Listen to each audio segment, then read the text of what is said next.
길에서 피부가 유난히 좋은 사람을 보면 저 사람 피부과에 얼마 썼을까? 이런 생각 자주 해보신 적 있으시죠? 그런데 진짜 시술 때문일까요? 저는 환자분들께 보통 이렇게 말씀드립니다. 피부는 일상관리가 7이고요.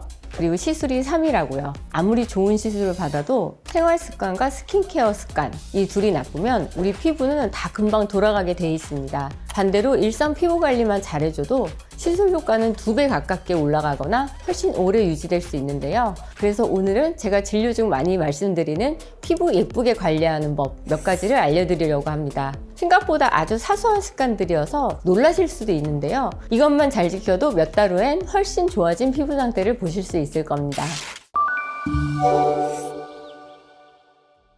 안녕하세요. 16년차 연세의원 박상원 대표원장입니다. 오늘의 주제는 일상에서 이쁘게 피부 관리하는 방법입니다. 가장 먼저는 일상 이중턱 관리입니다. 의외로 이게 살이 쪄서가 아닌데요. 턱 아래와 목 주변 근육이 약해지면서 살이 처져 이중턱처럼 보이는 경우가 아주 많습니다. 턱선만 정리돼도 얼굴이 10년은 더 젊어 보이고 또렷해 보일 수 있는 거죠. 턱선 만들기 운동 이거 하나만 그대로 따라하세요. 집에 작은 마사지 볼이 있으면 그걸 쓰시면 되고 없으신 분들은 그냥 페트병으로 따라 하셔도 됩니다. 먼저 페트병을 턱 아래에 가볍게 넣고 턱을 살짝 당겨주세요. 그 상태로 5에서 10초 정도 유지한 다음 힘을 풀어주시면 됩니다. 이때 턱 바로 아래의 근육이랑 목 앞쪽 근육이 같이 사용되는 게 느껴지실 건데요.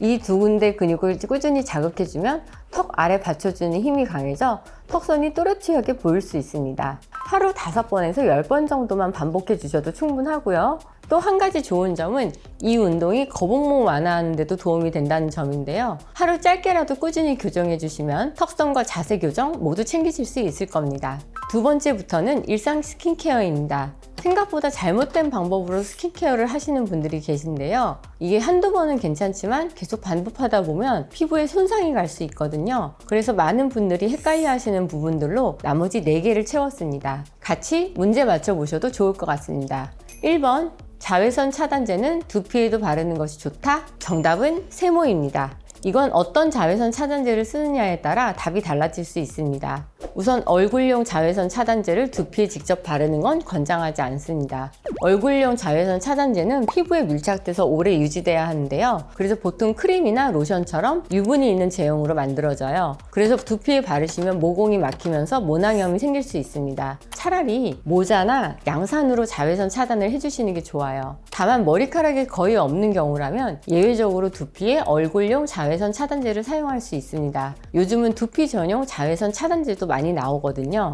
두피 전용 제품들은 보통 파우더 타입이나 스프레이 제품처럼 가벼운 제형인데요. 그래서 두피 모공을 막을 위험이 비교적 적습니다. 2번, 얼굴 노화를 막으려면 입술에도 보습제를 발라야 한다. 정답은 O입니다. 나이가 들면 우리 입술 모양이 조금씩 달라집니다. 점점 얇아지고 길어지며 주름이 늘고 각질도 많아지는데요. 그 이유는 역시 노화 때문입니다. 입 주변의 피부 탄력이 떨어지면 인중도 아래로 처지고 콜라겐과 수분도 감소하여 피부가 점점 얇아지는데요. 그래서 당연히 입술도 피부처럼 꾸준히 관리가 필요합니다. 일상 습관으로는 립밤을 추천하는데요. 물론 단순 보습보다는 수분 증발을 막아주는 기능성 제품을 훨씬 추천합니다. 성분표를 보시면 확인할 수 있는데요. 예를 들어 바셀린이나 비즈왁스가 들어있는 제품이나 쉬어버터나 미네랄 오일이 포함된 립밤을 사용하시는 것이 좋습니다. 세 번째, 세안 후 마지막에 찬물로 헹구면 탄력과 모공에 도움이 된다? 정답은 X입니다. 많은 분들이 세안 마지막에 찬물로 헹궈주면 모공이 다친다고 생각하시는데요. 사실 모공 크기는 핏이나 콜라겐 상태에 따라 주로 결정되지 온도에 따라 그렇게 쉽게 커지거나 작아지지는 않습니다. 탄력이 좋아지는 효과도 없고요. 오히려 너무 차가운 물은 피부 혈관을 갑자기 수축시키기 때문에 피부에 자극이 될 수 있습니다. 특히 홍조나 민감성 피부를 가지신 분들은 피부가 더 쉽게 자극을 느껴요. 세안할 때는 뜨겁지도 차갑지도 않은 약 34도 정도의 미온수가 가장 좋습니다. 4번입니다. 세안 후 수건으로 얼굴을 문질러서 물기를 닦아도 괜찮다? 정답은 X입니다.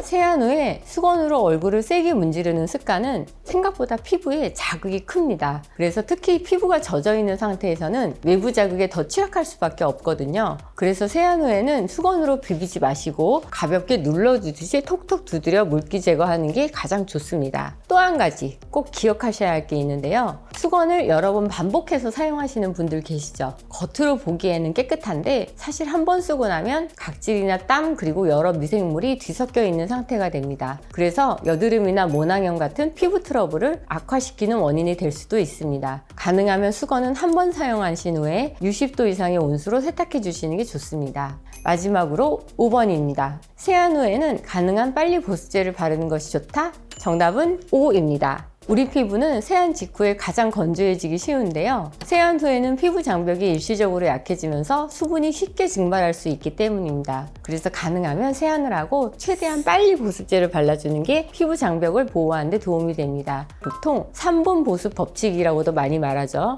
물론 꼭 3분이라는 숫자에 매달리실 필요는 없는데요. 숫자보다 더 중요한 건 세안 후에 피부가 완전히 마르기 전 보습제를 발라주는 겁니다. 아마 피부에 신경을 많이 쓰시는 분들이면 이미 이렇게 하고 계실 것 같은데요. 마지막으로 추가 팁을 드리자면 욕실 근처에 보습제를 두고 세안 직후에 바로 발라주세요. 특히 나이가 들수록 수분 유지 능력이 떨어지기 때문에 이 보습 타이밍을 더 신경 써서 지켜주시면 좋겠습니다. 피부 관리에서 시술도 중요하지만 그 이상으로 중요한 게 일상적인 관리입니다. 시술을 받으시더라도 그 효과를 오래 유지하시려면 평소 생활 습관이 정말 중요하거든요. 오늘 말씀드린 일상관리법들 생각보다 간단하셨을 텐데요. 턱설 만들기 운동은 앉아서 잠깐 쉬는 동안에도 충분히 하실 수 있고요. 세안과 관련된 사소한 습관들도 하나 둘씩 쌓이면 피부 컨디션을 훨씬 안정적으로 유지하실 수 있습니다. 너무 어렵게 생각하시기보다는 오늘 말씀드린 것들 중에서 한두 가지부터 먼저 실천해 보셔도 좋은데요. 더 궁금한 점이 있으시면 댓글로 남겨주시고요. 오늘 영상이 좋았다면 좋아요, 구독, 알림 설정 부탁드립니다. 지금까지 연세유연 박성원 원장이었습니다.